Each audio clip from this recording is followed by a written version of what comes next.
And action. Okay, for example, if I have skin cancer and I want to get rid of the skin cancer and someone else has healthy skin genes, then there's a possibility that they could inject those genes into me and my skin cancer would be cured and I wouldn't have that anymore. So, and by definition, it's the manipulation, removal, or addition of specific genes. So we could also take the faulty gene out, we could add more genes, or we could manipulate the genes I already have, which is where, we'll see some research down the road. But the problem is, how do we get these genes into people? Because I can't just take my genes out and like stick a needle in you and like you have my genes now. It doesn't work like that. So we need to use these things called vectors. And how we do that, the most common is a viral vector. And the viral vector is, viruses are non-living organisms and they carry DNA. So what we try to do is we take viruses and we remove their genetic information and we put our positive, the gene that we want to inject in somebody's body, we put that information into that virus and then inject them with the virus. And that's called ex vivo. We take the gene out of the body, we mix it with the virus, and then we take some cells out of the target's body and we mix those cells and the virus outside the body and then re-inject them into the cell. And so that's this example. So here you see the virus is breaking out. They have this information in there. They attack your cell, put the information in your cell. The cell replicates that information and more viruses are made and the cycle continues. So that's the hope with gene therapy, is that we can use these viruses to create healthy genes within people that have genetic mutations. And so here's the example of ex vivo. We take cells out of the target, we mix them with the virus, the cells reproduce this virus that has the genetic material in it, and we create healthier cells and we re-inject those healthy cells into the body to recreate themselves.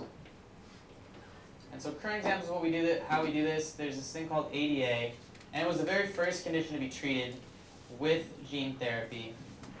And it involves, it's an it attacks your immune system. It prevents you from removing toxins from your body. And so if it attacks the cells, and your cells can no longer attack this toxin, so the toxin builds up, you get sick and you die. And it looks something like that. Another example is SCID, and this is better known as the bubble boy syndrome.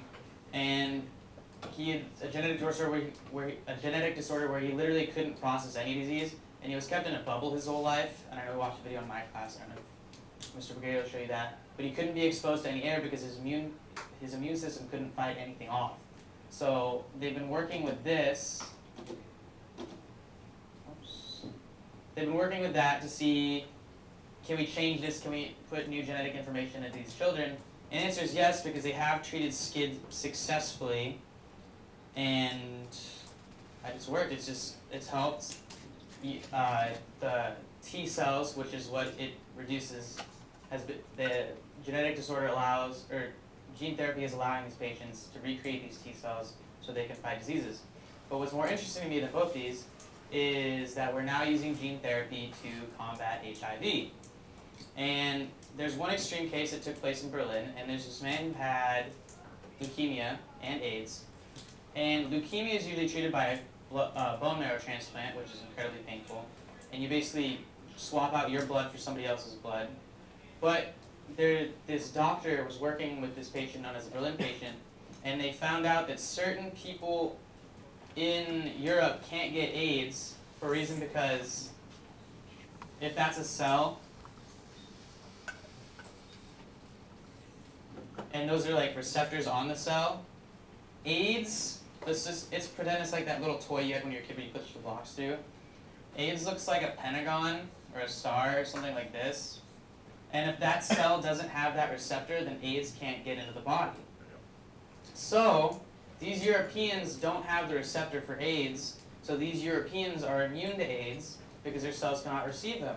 So this man known as the Berlin patient had a blood marrow transplant with some Europeans who had these types of cells in their blood, and now he's free from both leukemia and AIDS, or HIV.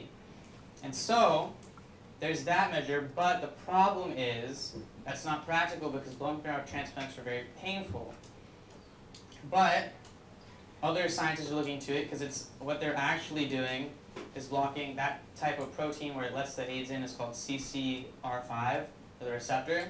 And so what they're trying to do is take those receptors and see how they can give those to other AIDS patients so they have cells that can't take the AIDS in. However, there's probably some drawbacks because maybe we need that receptor for other things in our body. The more practical way they're doing about this is they found 2 antibodies that fight AIDS, and so only certain people produce those 2, and those are B12 and VRC1 antibodies, and they're trying to create they're trying to find the genes that create these antibodies so they can give them to people with AIDS, or HIV. That way, that their body can combat the HIV before it turns into AIDS. HIV is the beginning stages, and AIDS is after you hit a certain point, how much the virus is in your body. But they're looking to use these proteins to combat HIV before it becomes too terrible. So,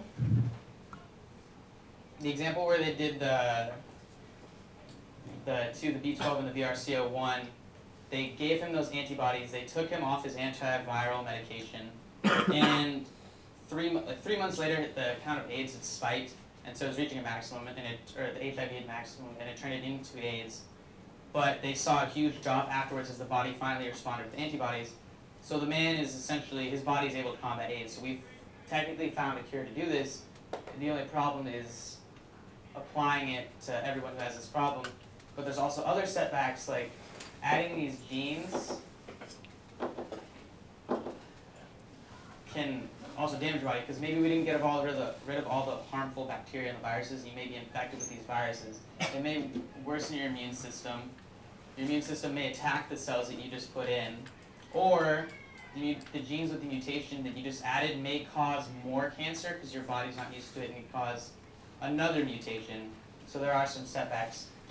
In France, when they're using gene therapy to cure babies with SCID, they saw that some of the babies with SCID had developed leukemia and other conditions. They cut it off for a while. So there is some setbacks, and it's not always going to work all the time, but that's why we're putting more research into that. So we're starting with these viruses, but it could go to other places like designer babies. Like you could make your baby have red hair if you've got the right genes into that child, or you could make your child a better athlete, depending on what genes you put into them, but it's still in research. But for right now, we're just doing it with trying to cure genetic mutations, and we're just working on it from there. That's it.